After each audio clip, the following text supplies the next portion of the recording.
companies are, you know, some of them try to do the right thing, right? Some of them really try, you know, and they try to be authentic. But I think a lot of them at the end of the day, it becomes about money. And for marketers, you know, which you bring up a good point, for marketers, you know, should they almost be the conscience of the company, right? You know, where you're saying, you know, hey, this is what we're, you know, this is what we're doing. Cause I, you know, are a lot of them so driven by like, you know, KPIs and ROIs and things like that, that they're sort of missing that piece.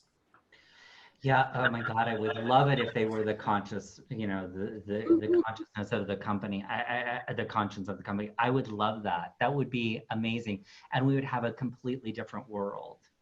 So here's the thing is I think it's just time for people to wake up, and marketers in particular, just know what you're doing and be responsible for that. If you're manipulating, be honest about that. So that's, and when you were talking about companies, I think it's so important for, you know, the leaders of the company to be aligned, and then everything comes from the intentions of the leaders. And clear. So yeah. Clear about that message, right? I mean, I mean, I'm thinking though, how do you help redirect clients when they are kind of on this path of destruction and chaos? And, you know, how can you kind of redirect them? How does your company work with them? Well, the first thing that we do is we only work with clients who have enough, period. We don't work with assholes. That's our. Yeah, I love that. It's a very similar thing. No assholes, and that they have enough. Because look, I don't want to work with a client that really is in a scarcity mode, because I'm having insane conversations with clients that are, like I say, I'm living in multi-million-dollar homes, have everything they want, and they're talking to me about selling a $1 book. I can't. I'm too old for that. I can't do that anymore. So when we're working with clients and you're clear that you have enough, you're looking from a whole different perspective. Mm-hmm. From that place, you can truly make a difference. You can really, you know, when you get out of the model of compensation, you get into the model of true contribution.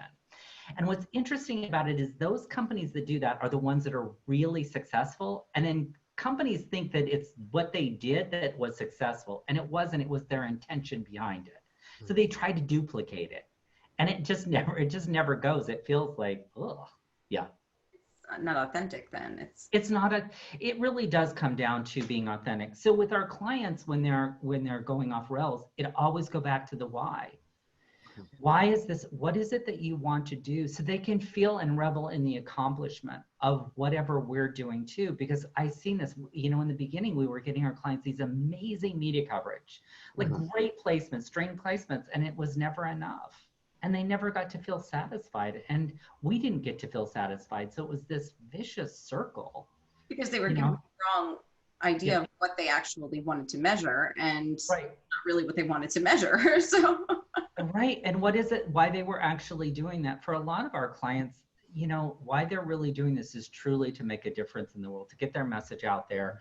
And a lot of the companies are really in that for business these days.